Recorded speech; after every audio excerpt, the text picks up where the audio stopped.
Hello everyone and welcome. I am here with Todd and Paul, the lead designers of Imperial Assault, for a behind the scenes look at some upcoming expansions and boxes and fun stuff for Imperial Assault. Before we dive into that though, we just had the World Championships of 2016. So tell me, what was the meta like here at Worlds 2016? It's a lot more open than it was last year. Last year was basically 4x4. Yeah, and some Sabs trying to beat it. Yep. Trying. Yeah, exactly. Didn't quite make it. Yeah. So it feels a lot better after the big errata swoop that we made. Altered the Royal Guard, altered the Imperial Officer. Yep. We got more models. Yeah. We got more stuff coming on. So. And what was actually, I think, as a side note to that, what was really exciting about this World's Wave is, like, Todd and I tried really hard to not just nerf those figures into the ground so that they just never appeared again, because we tried to be respectful. Like people bought this plastic, they bought these models. Sure. Yep. We don't just want to ruin it. We want to make the game better. And so it was cool to see like a single group of Royal Guards in a number of Worlds lists. We still saw Sabs in Worlds lists. Officers are obviously still around. And so it was still a healthy part of the meta rather than dominating it. So what were the main cornerstones of the meta, right?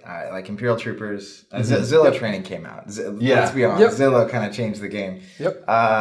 You had your officer style list, you had your Rebel Trooper, Saboteur style list, and then you had like Beast Machines with like a Bantha and there's some Bantha HKs love, but and that kind of stuff. But that seems pretty good. Like that's a pretty nice sprawl of things. Yeah, it is. Yep.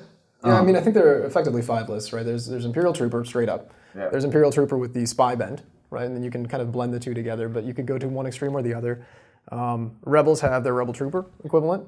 They've got Rebel Good stuff, right? Which is just like, take your favorite heroes, throw them in a pile, and hope you get there, and you do a startling amount of the time. That's how it works, right? Yeah, and then basically flavors of Bantha combo, effectively, right? Where you're trying to do really dirty things off the command list, command deck. Of which there actually are several flavors. I mean, you look at, you take a quick kind of superficial glance around the room and you say, oh my god, Bantha for the scum lists. But if you actually look past the scary piece, there's a wide variety of what else comes with that? Running Tuskens, HKs, Bosk.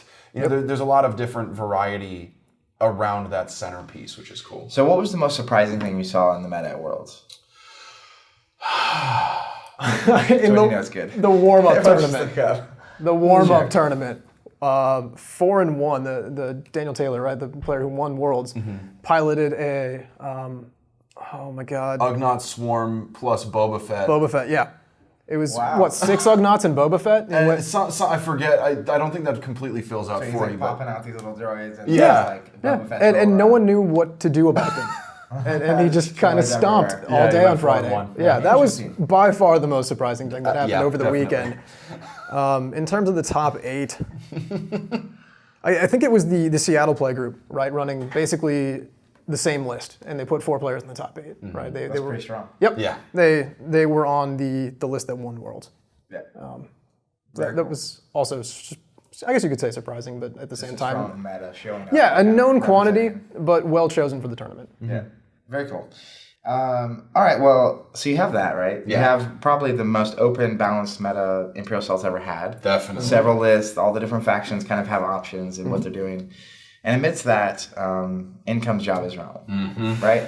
So we're going to take a look at several of the new skirmish cards for the game, talk a little bit about the campaign, how all these cards relate to the meta and your expected thing on that, how you design them, all that kind of fun stuff. So I had you guys pick out a selection, and we're going to get to those in a second, of cards that we're now going to enjoy talking about. So first up, in this wave of expansions, Jabba's Realm, we have the Weak Way Pirate. Yes. And we're going to look at the elite version of this. He's going to pop up 7 points, 4 reinforcement, comes with 2 units, plus accuracy, surge for 2 damage, surge for pierce 1, surge for accuracy 2, 6 health, 4 speed, black defense dice, 2 greens for attacks. He has Prowl. He can take an action and become hidden. That's cool.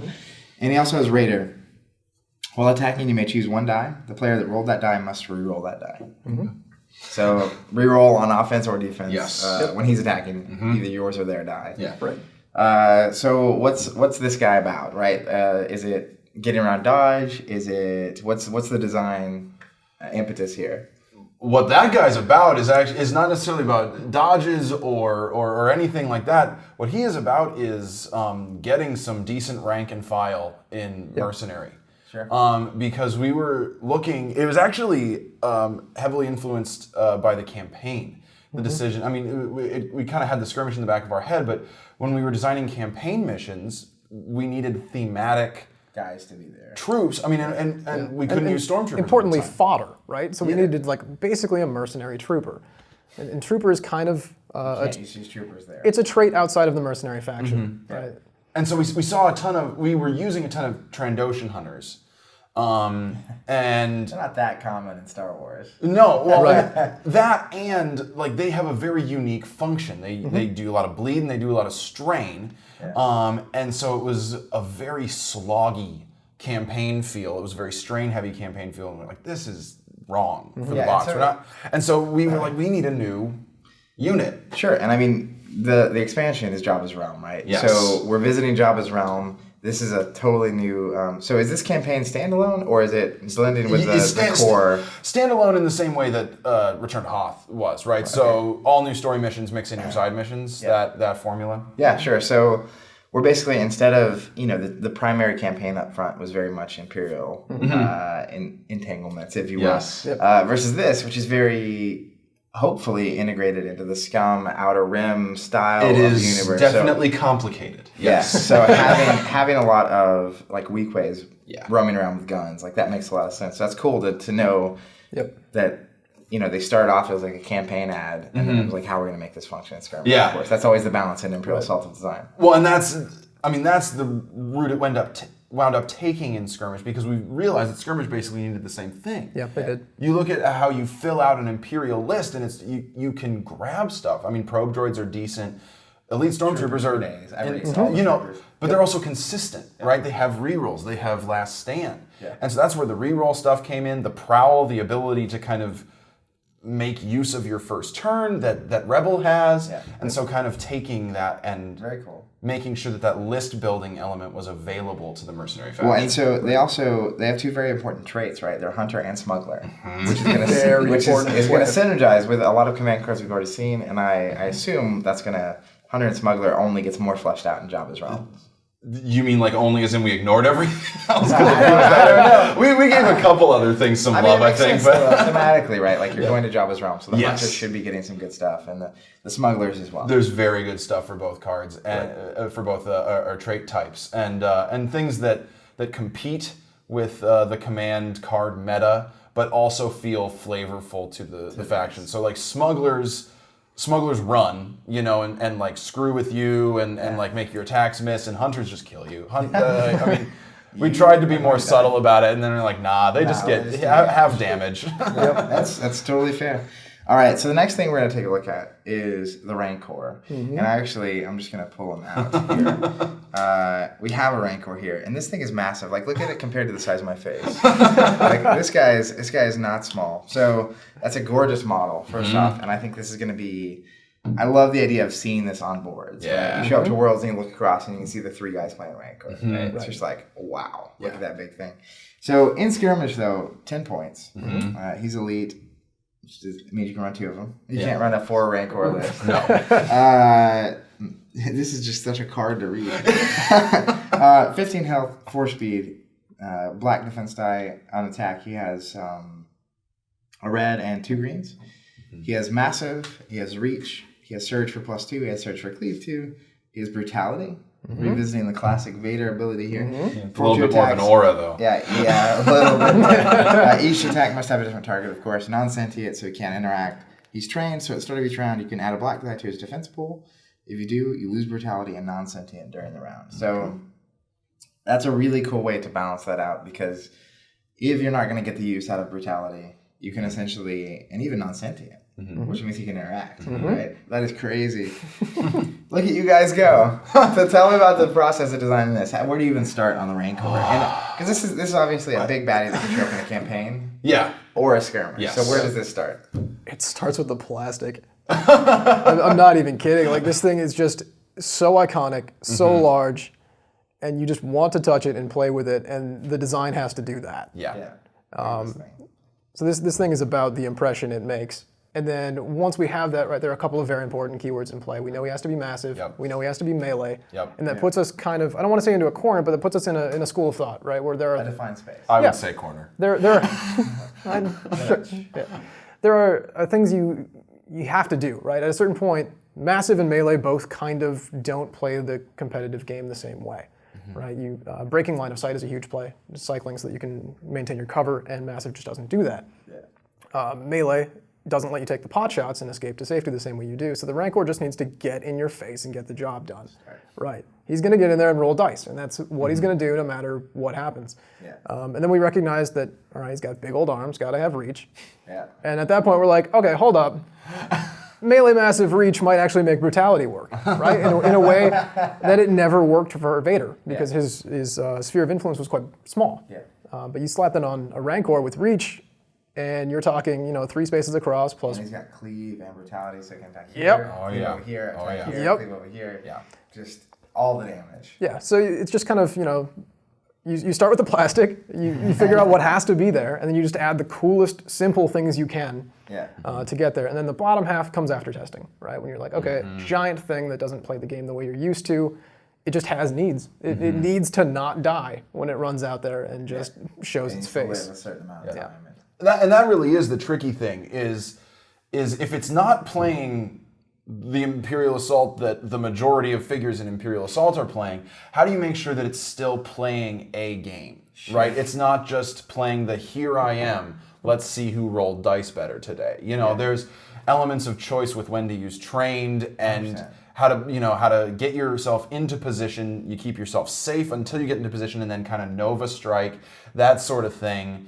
Trying to make it a little bit more interactive in that way, instead of just a big heap of dice that you hope survives long enough to do the damage on that big heap of dice. Well, and I think trained is a really clever way to do that, because if it didn't have that, obviously he can run and scare things away, and they run, and then they never have to. They just let them sit there, right? Yes. But now it's like, well, if you let me next to an objective and don't come and get it, I'll just start playing with the objective. Whatever that might look like, right? So. Very well done. Thanks. I'm very happy about the Rancor. He looks great. I'm excited to get him on the field, and I can't wait to run into him in a campaign. Well, maybe I can. All right, so now let's talk about what probably is it's the namesake of the expansion here, which is Jabba. Jabba the Hutt. We knew we'd eventually get him, and he would be a centerpiece for Scum. So hopefully, let's see what he does. 6 cost. He's a vile gangster. 10 health, 2 speed, so he's slow. Black defense dice, a red and green, and he has 4 actions he can take, right, with one of his 2 actions. He has Bully. A figure of your choice within 3 spaces suffers 3 strain, so he can play the strain game. He has Incentivize. A Scum figure of your choice becomes focused, and that is on the board. That is not line of sight. That is not within so many spaces. That is Wildcats. Next up, we have Scheme, which is draw a command card, also Insanity. Order Hit, which is 2 actions, spend 2 victory points. So you lose 2 victory points. A Scum figure of your choice may interrupt or perform an attack. Then it gains 2 movement points, and that costs 2 actions. That is... What are you talking about? And then he has Nefarious Gains. When a hostile figure is defeated, gain a victory point. So every time you defeat a figure, not a group, a literal figure, you gain a point. You can also spend those points to let your hunters just go wild. Well, I'll let you guys take it from here. This is crazy. It's like, can we put everything on this card and live to tell about it? And he's only 6 points.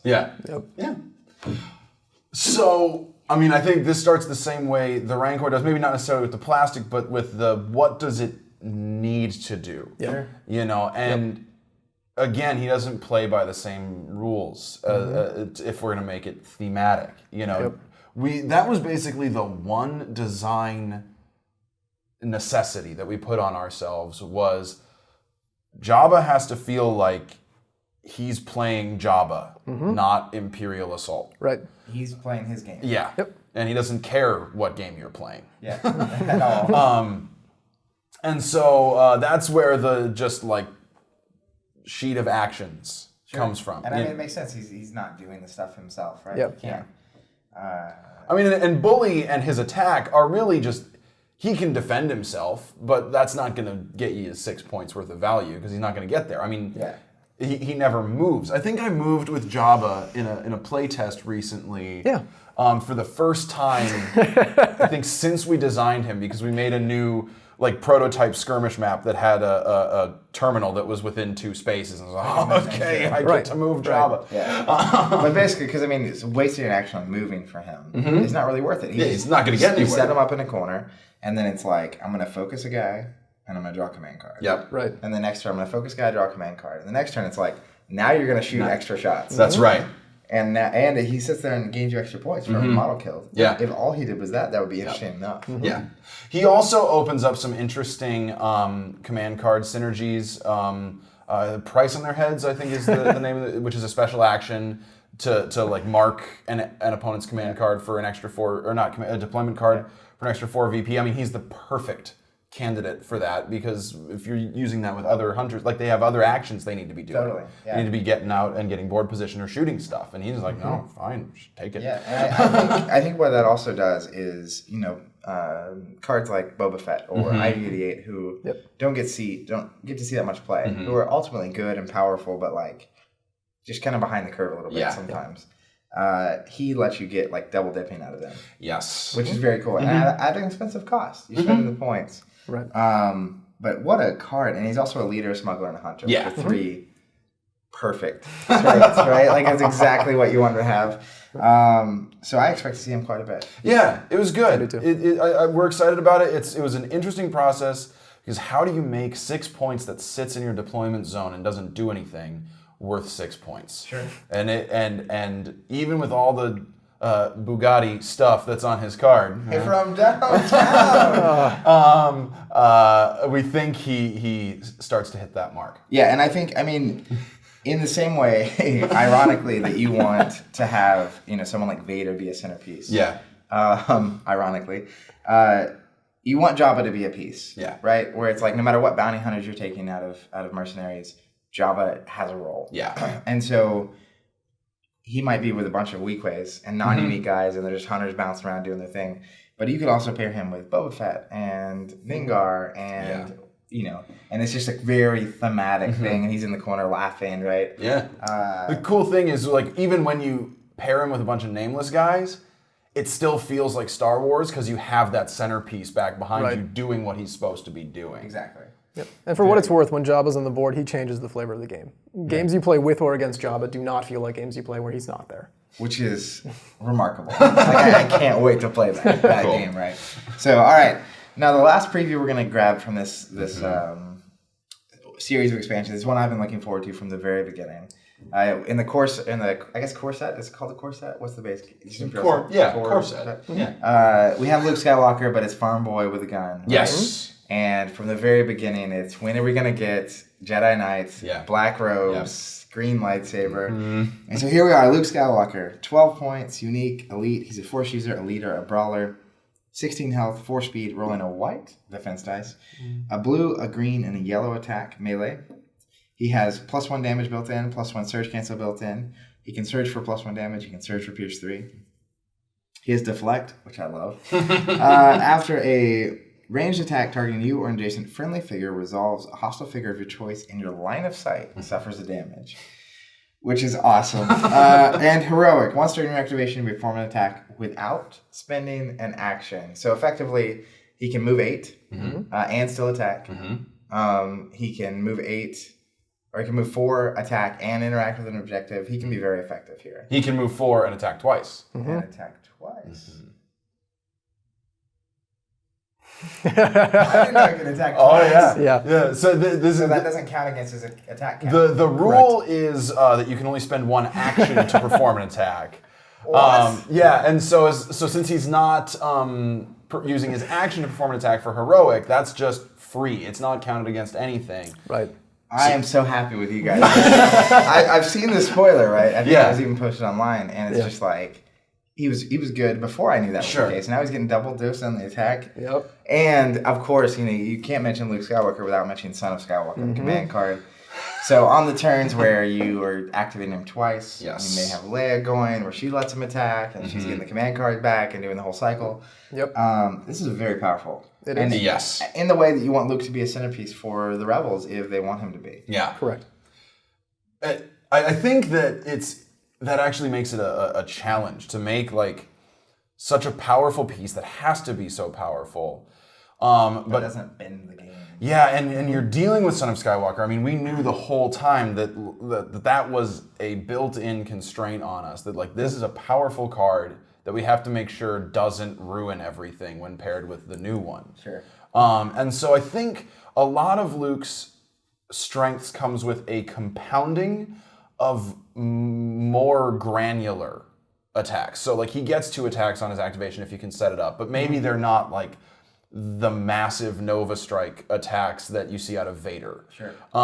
He has deflect, which pings damage here and there. You know, it's sort of it just has a little bit more interactivity to it rather than a massive strike all at once. Sure. So that it can handle that interaction between old and new and high cost and its place in an army and how it works with Leia, et cetera, et cetera. Sure, and I mean, his attack is good, but not overly powerful. Right. He's got the blue, green, yellow, so not like 2 reds and a yellow like Vader. Exactly. Just can unload on someone. Yeah, I mean, he'll go for 4 Pierce 3, right? That's about what you expect, but he'll do that twice, right? He's gonna, when he hits somebody, he's going to hit him for damage. He just doesn't miss that often. Yeah, and then when you shoot him, you're going to take more damage. Yeah. And then we're going to loop back around. And again. Very cool. I am so excited about Jabba's Realm, and I think this is going to be great. I can't wait to play the campaign. I can't wait to have Luke. I can't wait to have Jabba. I can't wait to have the Rancor and the Jet Troopers and the Gamorrean Guards and all this stuff. So I'm very excited about all that. Now, before we stop talking about new cards, though. Yes. After this expansion, we're going to have some more things coming out. And I'm not sure when we're going to get them, but I'm hopeful we get them before the May Worlds for Star Wars. We'll see. I don't know. That's just me hoping. But I have some of the cards here we're going to talk about. All right. So first up, Hera Syndulla from Star Wars Rebels, which gets me very excited. She is a 4-cost, unique Rebel character, leader smuggler. She has 7 health, 4 speed, a black defense die, a blue, yellow, green attack range, that's what Luke was rolling. She has call the shot, or call the shots.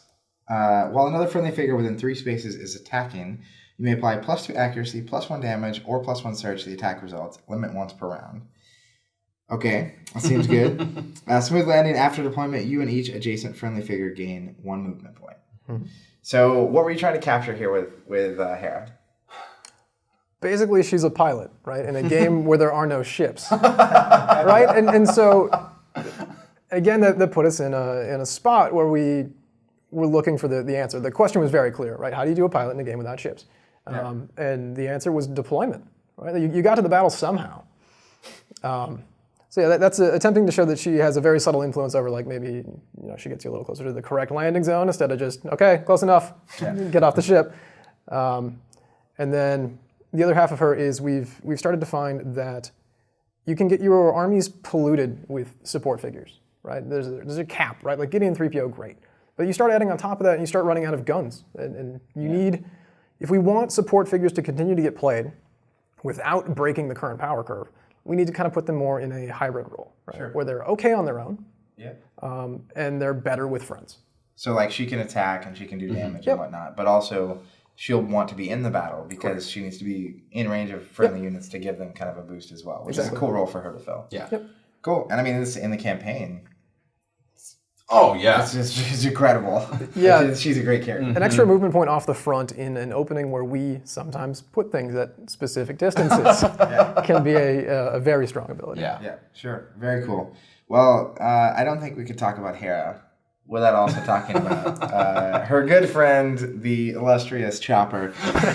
Unique C1-10P droid. He's 3 cost. He's elite, of course. He has 5 health, 4 speed, a black defense die. He has a red and green attack, which is hilarious. He'll get you.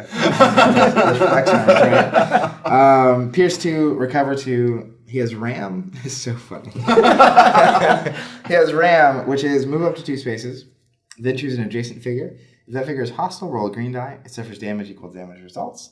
the end of that figure is small, push it 1 space. So he moves up next to something, does a potential 2 damage to them, unblockable, unrollable against, and pushes them a space. And he can also do that to his friends without. He doesn't have to hurt them. He can be like, keep going. Yeah. How many times is a character 1 movement away from a terminal? Or more than you'd think. More than you want. All right. So he also has System Shock, which is used while on or adjacent to a terminal. Choose a figure on or adjacent to any terminal. That figure suffers 2 damage and is strain. So basically, you're out next to the terminal over there. I pull up next to this one. I'm like, yep. So, tell me about Chopper. What was the process in designing this guy? So the flavor that Chopper needs to hit is that you need to hate him by the time the game's done, right? And exactly. You need to be just annoyed whenever he takes an activation. So that was the flavor we needed to hit. And then we started thinking about what are the most annoying things you can do to a player in skirmish. I think you figured it out. Yeah. You can move them while doing damage. You can damage while you're next to a terminal. Right. Cool. Stand by that terminal, officer. I'll see you in 2 turns. That's pretty powerful. And he is phenomenal at contesting terminals too, right? He'll just run up to you, knock you off of it, and then shock your friend back home through it. That's pretty awesome. Yeah, he's incredible. And for 3? Yeah. What? I mean, he's good. Yeah, I mean, he balances out. He works. He functions in terms of like the game design space and all that. But like, just the feel of it is. I mean, I think that we said we knew we were hitting the right spot when we just the phrase kept coming up. God, Chopper's a jerk. Well, I was like, that's what they like do in the show. Chopper's a jerk. Okay, we're good. It's like he needs to be annoying to the enemy, right? Yeah, which is really cool. Well, very well done. I think you accomplished that. I'm very excited to get him on the table. And next up, we have a pretty important skirmish upgrade. Early on, we got IG-88. He's kind of been hiding in the shadows ever since, or in the boxes worldwide. 0 cost skirmish upgrade, unique, called Focused on the Kill. Attachment, IG-88 Assassin Droid only. He plus 5 health, just straight up. At the start of your activation, gain 2 movement points. Before you declare an attack, you become focused. So you get 5 health, 2 movement points on top of every activation, and an autofocus. But you lose Surge to recover 3. So one of his classics is he can recover. And you gain Surge for Pierce 1. So this ultimately seems like a direct fix to what is probably a slightly under the power curve IG-88 from the core set, right? Yeah, right. You learned a lot since then. Things have changed since then. The meta has evolved. So what were you really trying to make IG-88 do with this besides get played? Yeah, I mean, I think a lot of it just comes down to being able to make him a real centerpiece for an army. Right? Like the recover 3 thing winds up being a very chance-based, an all or nothing type of play. Where if someone dives on him, I think his base card has 10 health, so this version would have 15. Someone dives on him and gets 9 out of his 10, and then he can recover 6 of that off. Yeah, you've dealt a blow. But this is kind of meant to be a more consistent, like leading the droid revolution general figure. That also then can interact favorably with the meta and not like swing it too far in the other direction. That's kind of one of the reasons that, we looked at it and said, boy, 12 points, you need 3 attack dice if you have 12 points. And so instead of saying, add a blue die to your pool or whatever, and then you use your arsenal to pick the other 2, you very specifically actually get focused so that you don't then combo with, say, 3PO or somebody else, or Jabba that hands out focus. So he is a self-contained lone wolf droid killer.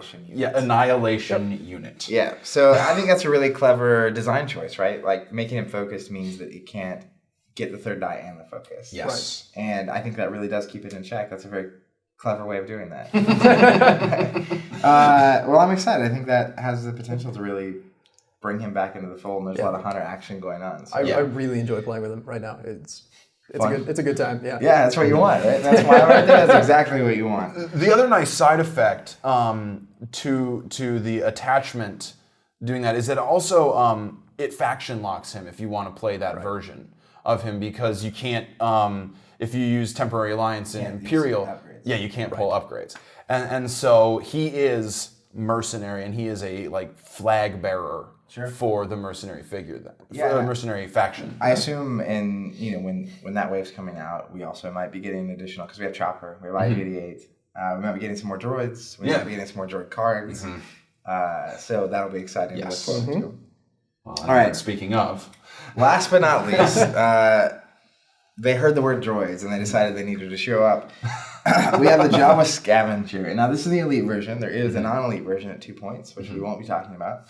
But 3 points. He's a smuggler and a leader. God, this is hilarious. 5 health, 4 speed, a white defense die, 2 yellow on attack, +2 accuracy, surge for 2 damage, surge for pierce 2, surge for accuracy 2. He also has a surge for bargain. Spend a victory point to roll a green die. For each hit result, gain a victory point. So you can surge to take a gamble, right? And maybe convert 1 point to 2, 1 to 1, or 1 to none. He has take cover while defending. You may apply +1 block and -1 surge cancel the defense results. So he auto has that built in. Yes. That's hilarious. Scavenge stock. If your army's affiliation is mercenary, you may include up to 3 droid groups from any other affiliations in your army. So this is a new wave, right? Like this is a new era of a build, I think, because you have the IG-88 potentially getting the upgrade, and then from any faction you want, you can bring in 3 droids without having to run like an alliance. Right. Yep. And also because since you can play up to 2 elites, if you play 2 elite Jawas, you can get up to 6. So it's about to be Droid Town. Jawas, the little Jawas bouncing around. Droids, gosh. So what were you trying to capture here? Besides the Jawa, the sandcrawler scene, right? Yep. That's you open up the sandcrawler and there's all the droids, and it was just such an opportunity. It's not necessarily something that like we were trying to capture, but we saw an opportunity with this one of like flesh out the droid theme. Yeah, and to like give you a completely new army type. Right. It is a mercenary army, but this isn't like a scum themed. This is a droid themed. It's almost like a 4th affiliation hiding within one of the affiliations. And so it was just kind of an opportunity that we saw to say, here, try this. What happens if you have C-3PO focusing up probe droids and IG-88 leading the charge? And a true droid revolution. That's what I'm expecting to happen. I can't wait to see just 4 Jawas and 2 elite Jawas like just rolling through with like all these little guys bouncing around. Well, there you have it. It's been a preview of Jabba's Realm and also the wave coming after that. Thank you guys so much for sitting down with us. Thank you so much for watching. We have a range of compatible tokens and bases and activations for Imperial Assault. Worth checking out if you haven't already. Thank you. Thank you for the support here. Thank you guys so much for watching. We have plenty more coming for Imperial Assault, so stay tuned and we'll catch you then.